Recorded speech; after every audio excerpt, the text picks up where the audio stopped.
Olá pessoal, vamos então a mais uma aula do nosso curso de Quântica.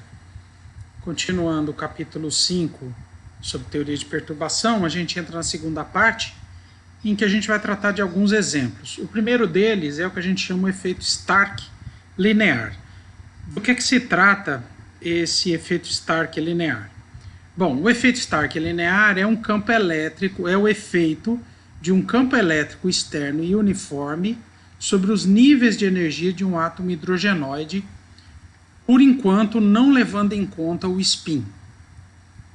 Esse exemplo é importante porque, para quem vai estudar, por exemplo, espectroscopia, o efeito Stark é um dos principais efeitos que explica o comportamento de íons oticamente ativos e assim por diante. Muito bem. Mas, para nosso trabalho aqui, a ideia é que se o campo elétrico externo, né, qual é a hamiltoniana? Então eu tenho um termo adicional devido à interação do elétron, né, com a presença do campo elétrico externo, e isso aparece como um termo adicional, que é esse termo aqui, na hamiltoniana do problema. Esse termo da frente é o termo usual, e aqui a gente já está usando a massa reduzida do sistema, né, considerando possíveis efeitos do núcleo e o potencial central aqui, né?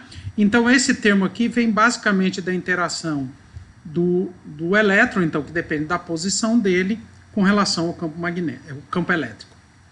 Bom, como o campo elétrico uniforme, a gente pode escolher a direção Z ao longo do campo elétrico aplicado. A vantagem de fazer isso nós vamos ver, porque a direção Z é a direção privilegiada, digamos assim, para as funções de onda do átomo hidrogenoide, ou os autovetores da hamiltoniana, né, dessa hamiltoniana H0, que ela é autofunção simultânea de L2 e LZ. Então nós vamos escolher o eixo Z na direção do campo elétrico aplicado, então o produto E escalar R, que vem do termo de interação vezes a carga do elétron, né, do termo de interação do elétron com o campo elétrico externo, fica simplesmente a carga do elétron, a intensidade do campo, que é constante, vezes a coordenada Z. Então, se a gente olha essa hamiltoniana agora, quem é que está fazendo o papel do parâmetro lambda? Quem faz o papel do parâmetro lambda é o produto carga elétrica vezes campo. E esse aqui é o parâmetro que a gente espera que seja pequeno, aquela discussão que a gente fez nas aulas anteriores, de forma que a contribuição desse termo é menor do que as diferenças de energia que vem do termo principal H0, né? Muito bem. Então, vamos começar fazendo por partes. Então, nós vamos começar calculando primeiro o efeito no estado fundamental do átomo de hidrogênio, ou seja, é o estado que tem número quântico principal igual a 1, L igual a 0 e M igual a 0, ou seja, é o ket, que nós vamos chamar de 1, 0, 0, ou se eu quero escrever em termos da função de onda, ou seja, este vetor na representação das coordenadas é a psi 1, 0, 0 do átomo de hidrogênio, né? Então, vamos começar como a gente faz, né? É um estado único, então nós vamos começar calculando primeiro as correções em primeira ordem. Então nós vamos usar a teoria de perturbação para sistemas não degenerados, vamos calcular os elementos, quais são os elementos de matriz que a gente precisa calcular. O elemento de matriz que a gente precisa calcular, no caso do termo de perturbação em primeira ordem, seria elementos de matriz desse tipo, que no caso do estado fundamental é o Bra100, o Z, né? O operador aqui vai ser a coordenada Z, 1, 0, 0, e essa vai ser então a correção em primeira ordem. Na verdade eu poderia ter escrito aqui n igual a 0 já, né? Eu fiz genericamente. Então essa correção no estado, aqui vou pôr 0, depois vou corrigir. Aqui, que agora é específico para o estado fundamental, né? Então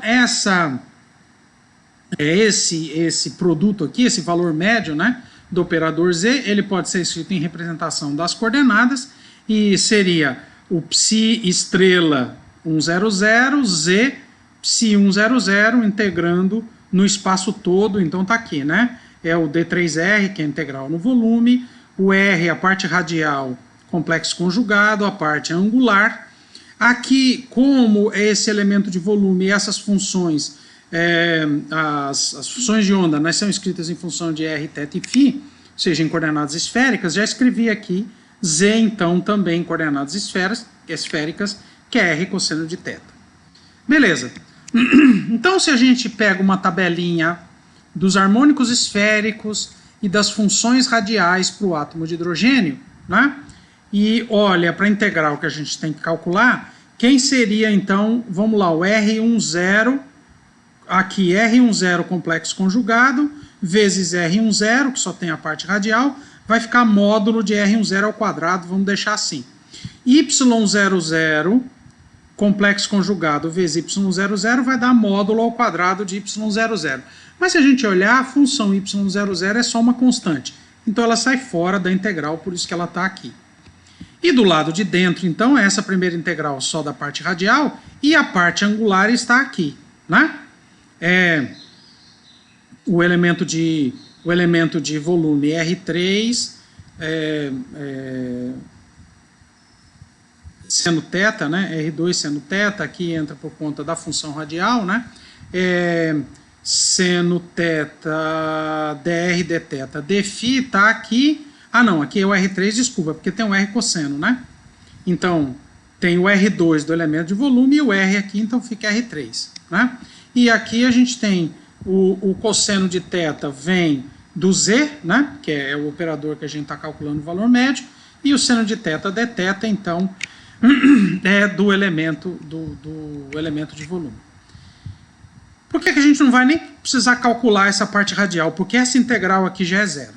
Se a gente fizer a integral por várias formas que a gente tem de fazer aqui, por exemplo, faço a integral em θ primeiro, chamando o seno de θ de u, então o cosseno de θ dθ é du, a gente vai ver que isso aqui é zero.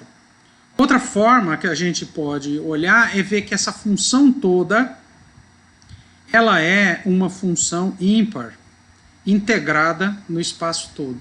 Então, ela vai dar zero. O que significa, então, correção em primeira ordem é zero. Então, nós temos que ir para a correção em segunda ordem. Então, se a gente pega a expressão geral aqui, esse primeiro termo é zero, né? Então, nós vamos ter que calcular a correção em segunda ordem para ver de quanto é que vai ser a correção devido à presença do campo elétrico. E agora sim, se a gente olha essa expressão, lembra, eu vou ter que calcular elementos de matriz do tipo VMN, então é um estado qualquer NLM, Z, e o N aqui, como é o estado fundamental nessa expressão, para a gente representa os três números quânticos 1, 0, 0. Então agora as integrais que a gente vai ter que fazer são integrais desse tipo. Mudou um pouquinho, mas aqui a gente mantém o Z, né, é cosseno de θ, a integral ainda em coordenadas esféricas, essa parte aqui, o RN L estrela, YLM estrela, vem do Bra NLM, e essa parte aqui vem, obviamente, do estado de interesse, que é estado fundamental. Bom, então nós temos que calcular essa integral. Então vamos observar algumas coisas. Por exemplo, o Y00, se a gente pega naquela tabela, é essa constante. E o Y10, se a gente pegar naquela constante também, é essa expressão, é raiz de 3 sobre 4π, então tem um raiz de 3 de diferença e tem o cosseno de θ. De forma que o produto Y0 cosseno de θ que aparece nessa integral pode ser escrito como sendo 1 sobre raiz de 3 do Y10. Né?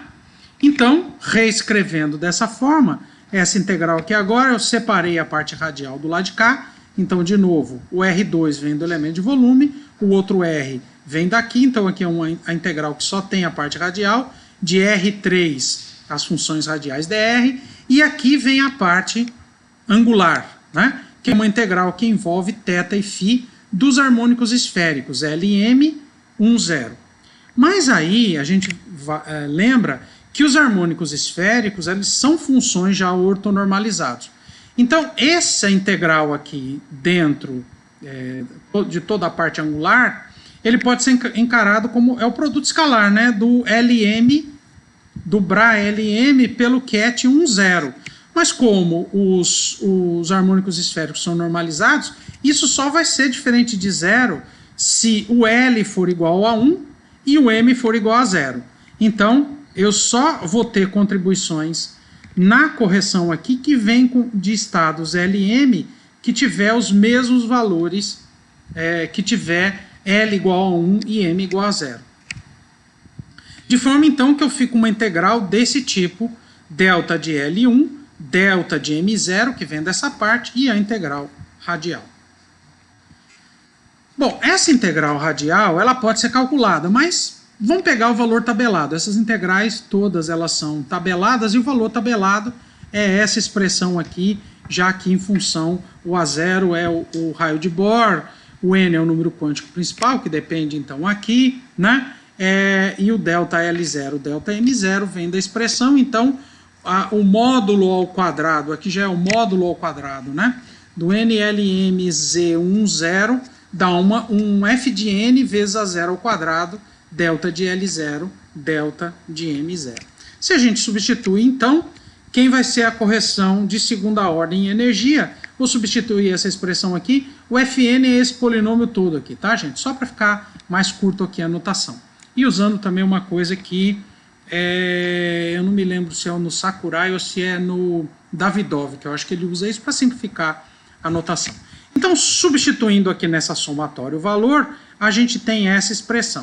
Agora, veja, essa é uma somatória que tem que ser n diferente de 1, porque não entra nessa história, nessa somatória o estado fundamental, e é uma somatória envolvendo todos os possíveis LM. Então, para cada n, lembrando, quando a gente calcula as autofunções do átomo de hidrogênio, a gente descobre que o n são números inteiros, né? E o L varia sempre de 0 até n menos 1. Então, para cada n que eu escolher aqui, eu vou ter o L variando de 0 até n menos 1 e o M variando de menos L até mais L. Então, isso aqui é uma somatória em n, em L e em M. Só que eu tenho delta de L0, delta de M0. O que significa que nessa somatória em LM só vai aparecer as funções que tiverem L igual a 0 e M igual a 0. Então, só sobrevive nessa somatória as funções L igual a 0, M igual a 0, de forma que a gente já substitui aqui nessa somatória, já vai ficar só uma somatória em N, e como o N varia, não pode começar em 1, então é uma somatória que começa em 2 e vai até o infinito, e aqui embaixo nós já escrevemos, então, quem são as energias. Aqui é a energia do estado fundamental, e aqui, desculpa, aqui é a energia num determinado estado, né, que está aqui, e a energia do estado fundamental aqui, a N igual a 1. Né? Bom, colocando, o que eu fiz aqui? Coloquei o A0 em evidência, simplifiquei com A0, botei o que é constante para o lado de fora, a gente fica com essa expressão, e agora aqui sim, é uma somatória que vai de 2 até infinito, de uma função de N. Né? Vamos reescrever ela dessa forma, tira o mínimo aqui embaixo, passa para cima, tá? Fica uma expressão desse tipo. Né? Então isso aqui vai ser uma soma de infinitos termos, mas é interessante, porque se a gente fizer uma tabelinha e calcular, por exemplo, para n igual a 2, qual é o termo, n igual a 3 e assim por diante, e fazendo somas, por exemplo, se eu somo de 2 a 5, eu obtenho esse valor. Se eu somar de 2 a 10, eu já vou obter 0,909. Se eu somar de 2 a 15, já dá 0,912, 913. De forma que a gente pode esticar essa soma aqui, e se eu colocar um pouquinho mais, eu vou ver que esse aqui converge para alguma coisa em torno de 0,91. Aqui já dá para ver, né? Que a diferença já começa no centésimo. Se eu coloco mais algumas casas aqui, eu vou ver que isso aqui fica em torno de 0,91. Então, essa somatória toda aqui, nós vamos aproximar para o 0,91. Então, com isso, a gente pode calcular a correção em segunda ordem na energia do estado fundamental, que é aquele termo, em termos do raio de Bohr e da carga, que a gente tinha colocado em evidência, V0,91, arrumando as constantes disso aqui, menos 1,82 a 0 ao cubo sobre epsilon quadrado, substituindo na expressão agora da energia do estado fundamental, então é a energia original, né, sem a presença do campo elétrico, mais a correção em primeira ordem, que é zero, mais a correção lambda ao quadrado vezes a correção em segunda ordem. Lembrando que lambda aqui é o produto carga do elétron vezes a intensidade do campo.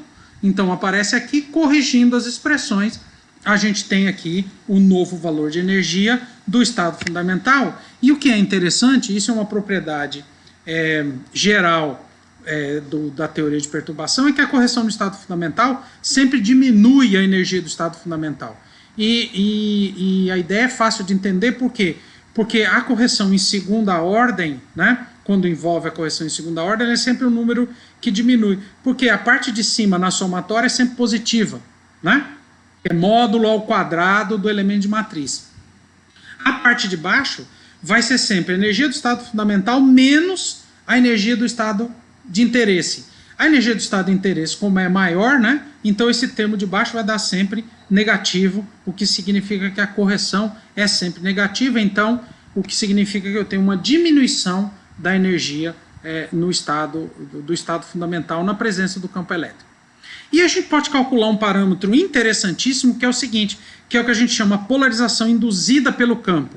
Basicamente, a polarização induzida pelo campo, ela é proporcional à derivada da variação de energia em função do campo elétrico, né? Ou seja, qual é o efeito que eu tenho na mudança da energia pela aplicação do campo elétrico, né? Então, qual é a variação da energia aqui? A variação da energia seria zero menos a energia com o campo, ou seja, vai ser basicamente a correção em segunda ordem, que é esse termo aqui, vezes lambda quadrado, né? Então, se eu multiplicar esse número aqui por lambda quadrado e derivar em relação ao campo elétrico aplicado, a gente obtém, então, o que a gente chama polarização induzida que o campo gera. E isso é fácil de entender. Se eu aplico o campo elétrico na direção Z, o que eu faço, na verdade, é que a região de probabilidade, o elétron no estado fundamental, tinha uma distribuição esférica e agora ele passa a ter prioridade para ficar ao longo da direção Z, né? Então isso gera uma polarização no átomo pelo efeito do campo elétrico aplicado, tá? Então esse é um resultado interessante que a gente já pode extrair aqui. Muito bem. E o que acontece agora com o estado excitado, ou seja, que corresponde a n igual a 2? A gente viu o estado fundamental, corresponde a n igual a 1. No estado excitado, aí a gente precisa um pouco de cuidado, porque eu tenho 4 estados que têm a mesma energia, né? Porque a energia no átomo de hidrogênio só depende, né, quando a gente resolve o problema do campo central, do potencial coulombiano, a gente descobre que é o que a gente chama de degenerescência acidental, né? A gente já viu que tem que ter uma degenerescência devido aos altovalores de LZ, né? Para cada L, como existe uma simetria esférica, existe uma arbitrariedade na escolha da direção Z. Então essa é uma degenerescência que ela acontece para todo sistema que tem campo central. Agora, no caso do potencial coulombiano, acontece uma degenerescência adicional, que quando a gente resolve a equação, a equação diferencial, para a parte radial, a gente descobre que as energias não vão depender do L. Então elas só dependem de um número quântico principal, de forma que eu tenho 4 níveis de energia, eu tenho 4 estados para o mesmo valor de energia que tem o mesmo número quântico principal, que é o estado 2s e os 3 estados 2p. O estado 2s é o estado 200, né? Porque 2s significa número quântico principal igual a 2, L igual a 0, M igual a 0. Então, o estado 200. O estado 2p significa o quê? Número quântico principal igual a 2, L igual a 1. Agora, se o L é igual a 1, eu tenho quais são os possíveis valores de M? Menos L até mais L, né? Então, menos 1, 0 e mais 1. Então, eu tenho os 3 estados 2p, que eu vou representar aqui pelos quetes 211, 210 e 21 menos 1. Esses 4 níveis, esses 4 estados, têm a mesma energia. Então, é um problema degenerado, o que significa que aqui nós temos que aplicar a teoria de perturbação para estados degenerados, né? Então, para o estado fundamental eu pude usar porque eu tinha um único estado né? E eu estou supondo que a correção em energia é muito menor que a diferença do estado fundamental para o primeiro estado excitado. Na verdade, são 4. Tá? E agora eu vou imaginar, eu posso olhar somente os estados excitados. Aliás, eu tenho agora um problema degenerado, então eu tenho que aplicar a teoria de perturbação para estados degenerados. Basicamente, na teoria de perturbação para estados degenerados, nós temos que resolver esse sistema de equações, né? Nesse caso aqui, lembra, é basicamente o valor médio, né? A soma, é uma equação secular, né? Ou uma equação de autovalores e autovetores, como se o meu operador fosse o termo perturbativo e os estados envolvidos são só aqueles estados degenerados. Então é um problema que tem dimensionalidade 4×4, né? Eu tenho 4 estados, 2, 0, 0, 2, 1, 0, 2, 1, 1, 2, 1, menos 1. Então eu vou ter um sistema de equações aqui envolvendo 4 equações, né? Que é representado por essa equação aqui de cima, né? Então, quais são os elementos de matriz que a gente tem que calcular? Então, quem são esses estados I e J que aparecem aqui na teoria de perturbação dos estados na teoria de perturbação para estados degenerados? Um desses 4. Então, que tipo de elemento de matriz que eu vou ter que calcular? Vou ter que calcular, por exemplo, 200 laser. Perdi o laser agora. Carga vezes o campo VZ 200, 200, 210, 200, 211, aí 210, mesma coisa, né? Muito bem, então em tese a gente teria 16 elementos de matriz para calcular, porque se eu tenho 4 possíveis vetores, eu tenho 4 bras e 4 cats, eu tenho um sistema que tem dimensionalidade 4×4.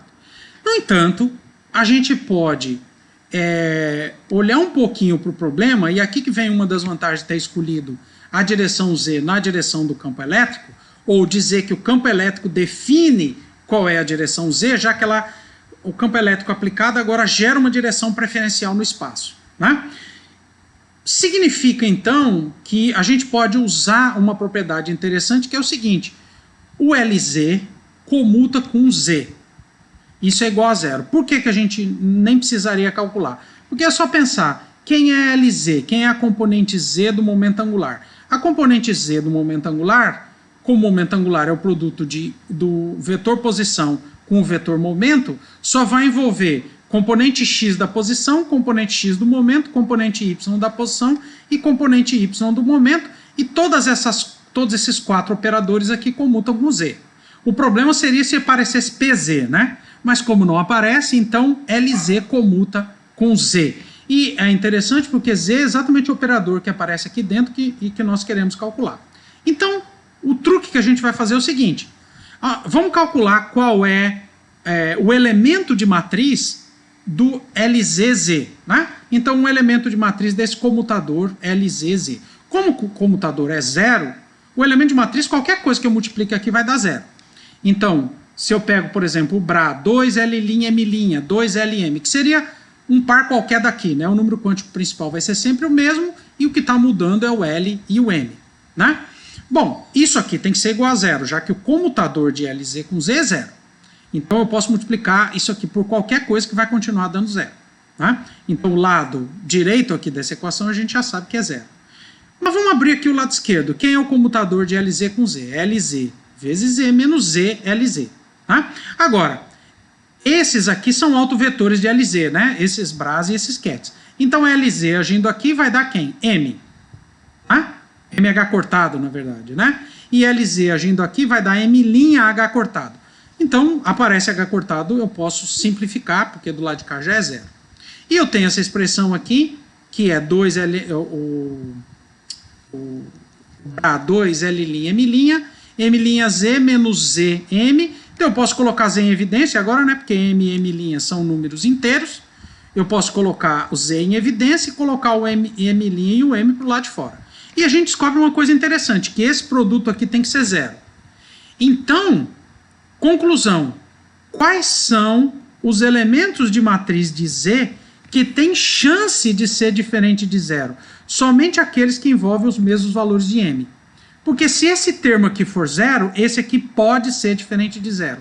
Mas se esse for diferente de 0, esse aqui necessariamente é 0. Então a gente descobre uma coisa interessante. Eu só preciso me preocupar com os pares que têm o mesmo valor de m. Porque só esses é que vão ter alguma chance de ser 0. Eles podem ser 0 também? Podem. Mas eles têm chance de ser diferente de 0 por essa análise? Sim. Os outros eu já sei que obrigatoriamente vão ser 0. Porque se essa parte é diferente de 0, esse aqui necessariamente tem que ser. O que significa que isso reduz drasticamente o nosso problema, né? E a gente diz, o termo perturbativo aqui só acopla estados, ou seja, eu só preciso fazer combinação de estados que tenham os mesmos m, só acopla estados com m's iguais. Quem são então os elementos de matriz que eu preciso me preocupar? De todos os 16, eu só vou precisar me preocupar com esses dois. Reduziu bem o problema, né? Agora, se eu lembrar que um é o complexo conjugado, um é, né? Complexo conjugado transposto do outro, então, e isso aqui é elemento de matriz de uma observável, então, e eu calcular o complexo conjugado, eu vou chamar isso aqui de gama. Então, na verdade, eu só preciso calcular um único termo. Eu só preciso calcular quanto vale, por exemplo, o BRA 200, Z 210. Tá? E esse aqui vai ser, então, o termo importante que vai entrar lá no nosso sistema de equações. Então vamos calcular esse elemento de matriz, já que ele é tão importante, e aí de novo nós vamos usar o mesmo truque. Vamos pegar os harmônicos esféricos, a integral que a gente tem que resolver é essa aqui, né? Quem é BRA 210, Z 200, o mais fácil é colocar isso aqui na representação das coordenadas, escreve as funções de onda em termos de r, θ e φ, e se a gente olha quem são os harmônicos esféricos envolvidos e os R's envolvidos, a gente pode, volta aqui, né? De novo, lembrando que R cosseno de θ ou cosseno de θ, a gente pode escrever em função desses dois, né? 1 sobre raiz de 3 do y10, né? Então eu vou ter y0, complexo conjugado, raiz de 3, y0, y00 é uma constante. Então com isso vai aparecer y10 estrela com y0, que dá módulo de y0 ao quadrado, que é 1, porque os harmônicos esféricos são normalizados. Então a parte angular está resolvido. Vai dar uma constante que vem do y00, né? Que tá... Não, aqui eu abri tudo, né? Eu escrevi y00, já deixei lá escrito isso aqui, do cosseno de θ y10, y00 a constante já está aqui fora, né? E aí a gente usa esse fato aqui, né?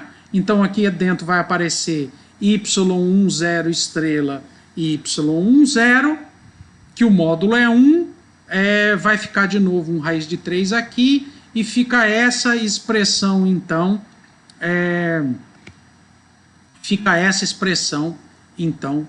e no fundo a gente precisa calcular, então, essa integral radial aqui. Mas essa integral radial aqui não é muito difícil de calcular, inclusive tem tabelada, né?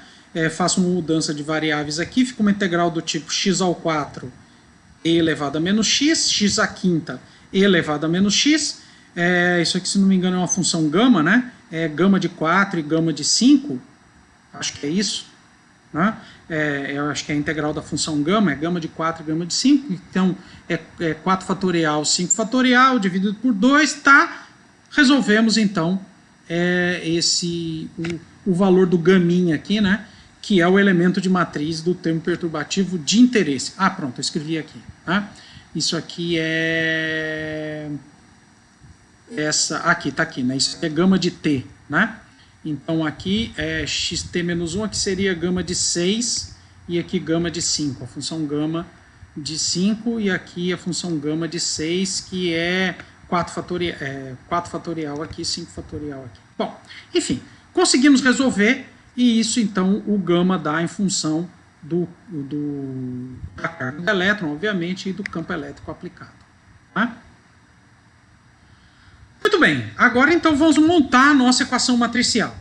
E para montar a nossa equação matricial, nós vamos escolher um ordenamento que fique fácil. Então, nós vamos começar, por exemplo, a primeira linha vai ser o 210, 200, desculpa, 210, 211 e 21 menos 1.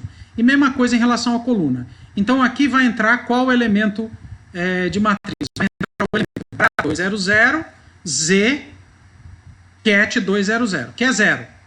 Aqui vai entrar o BRA200, Z e o CAT 210, que é gama, né? E assim por diante. De forma que essa matriz aqui, que envolve a correção, os elementos de matriz do tempo perturbativo, só tem esses dois elementos aqui diferentes de 0. Tudo o resto é 0, né? E a equação matricial que a gente tem que resolver é essa aqui, né? Aí a gente usa aquela ideia, passa isso aqui para lá, monta a matriz dos cofatores, né? Então, para isso aqui ter solução não trivial, né? Para ter uma solução alfa 1, alfa 2, alfa 3, alfa 4 que não seja nula, a matriz o determinante da matriz dos cofatores tem que ser igual a 0, esse determinante tem que ser igual a 0, mas veja esse determinante.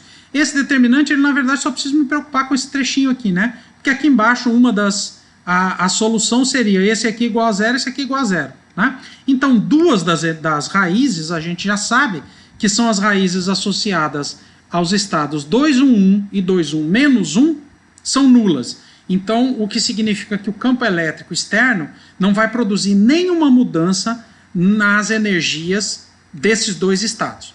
Então, a energia que ele tinha antes continua sendo. Então, 211 e 21 menos 1 continuam tendo a mesma energia e a correção em primeira ordem na energia é nula. Então, a gente vai precisar se preocupar com esses dois que vão estabelecer as correções na energia dos estados 200 e do estado 210. Então, isso aqui se reduz a um sistema 2x2, que é bem mais simples. É esse o sistema de equações que essa equação matricial que a gente tem que resolver.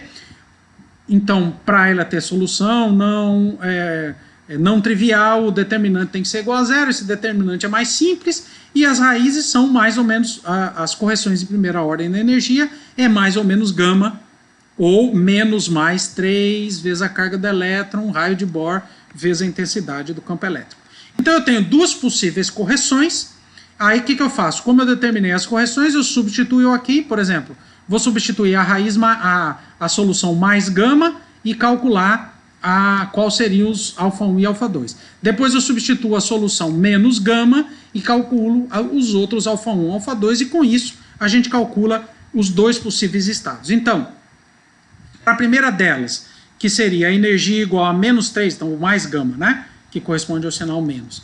Então, a correção em primeira ordem de energia, menos 3 vezes a carga do elétron a 0 epsilon, eu tenho essa equação que tem que ser resolvida, e aí se a gente multiplica essa matriz por essa, tarará, eu obtenho que, olho para essas duas aqui, o alfa 1 tem que ser igual ao alfa 2, e aí lembra, a gente comentou isso lá quando estava fazendo a teoria de perturbação para estados degenerados, que uma condição adicional é que a soma dos alfas, né, a soma do módulo ao quadrado dos alfas tem que ser igual a 1, então alfa 1 igual ao alfa 2, eu posso escolher eles reais, o que significa que alfa 1 quadrado mais alfa 2 quadrado tem que ser igual a 1, e eles têm que ser os dois iguais, então eu posso escolher alfa 1 igual a alfa 2, 1 sobre raiz de 2.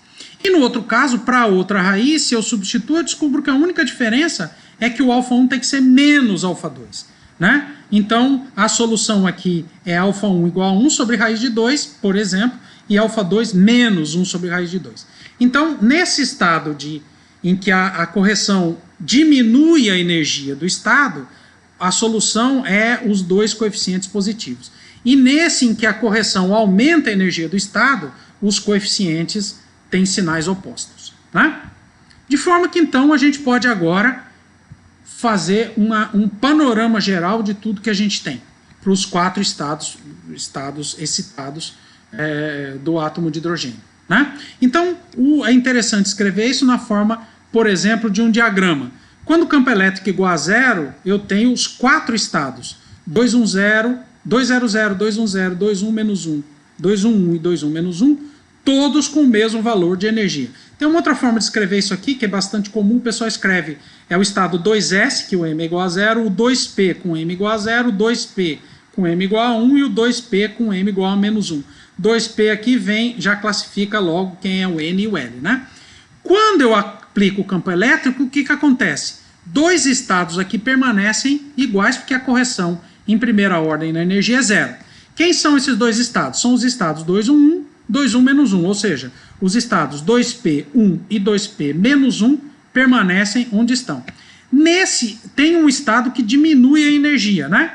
Quem é esse estado? Esse estado aqui é uma combinação do 200 com o 210, que são os estados que têm o mesmo valor de m, e eles se somam, 1 sobre raiz de 2, né? Então o estado de menor energia é aquele que eu tenho o 200 mais o 210 dividido por raiz de 2.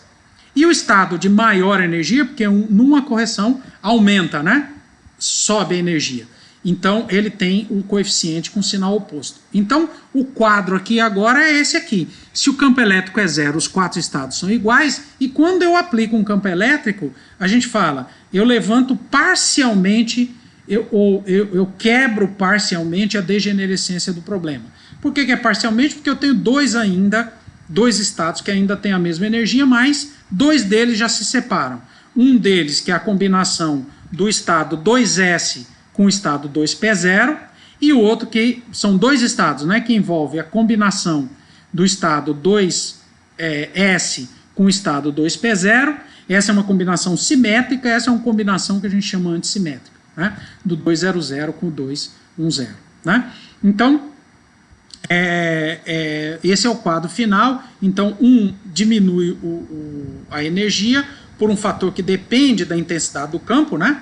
Então, lembrando que isso aqui é interessante, porque se eu começar a aumentar muito o campo elétrico, e esse nível de energia aqui começar a afastar muito, né, a previsão que começa a chegar próximo do estado fundamental ou dos estados n igual a 3, aí deixa de valer a teoria de perturbação. Né? Quando eu escrevo isso aqui, eu estou imaginando que o estado 1S está lá embaixo, está lá no chão, e o outro está lá no teto. Né? O estado 3 está lá no teto. De forma que a correção em energia, a energia envolve uma pequena correção, mas que é detectável. Essa diferença de energia é detectável, e é interessante que os valores obtidos batem muito bem com o que é medido experimentalmente. Tá? Então esse é o efeito que a gente tem. É interessante então porque a degenerescência que a gente tinha, ela é reduzida. E veja que o fato de eu ter o campo elétrico na direção Z é que faz com que os estados com m igual a 0 é que se combinam. E os estados com m igual a 1 e menos 1, não. Se eu escolher a direção do campo elétrico como sendo a direção X, eu vou ter uma combinação diferente aqui. E se for a direção Y, eu vou ter uma outra combinação diferente. Né? Então é interessante que, no fundo, o que eu estou querendo dizer aqui é que a simetria do campo elétrico, aqui a gente tem um campo elétrico uniforme na direção Z, né? Então a gente escolheu a direção Z, é que faz com que os estados com m igual a 0 é que se combinem. Tá certo? Eu acho que aqui agora termina, vamos para o próximo exemplo. Então eu vou encerrar essa aula por aqui, e na próxima então a gente faz o próximo exemplo de aplicação de teoria de perturbação. Até a próxima, pessoal.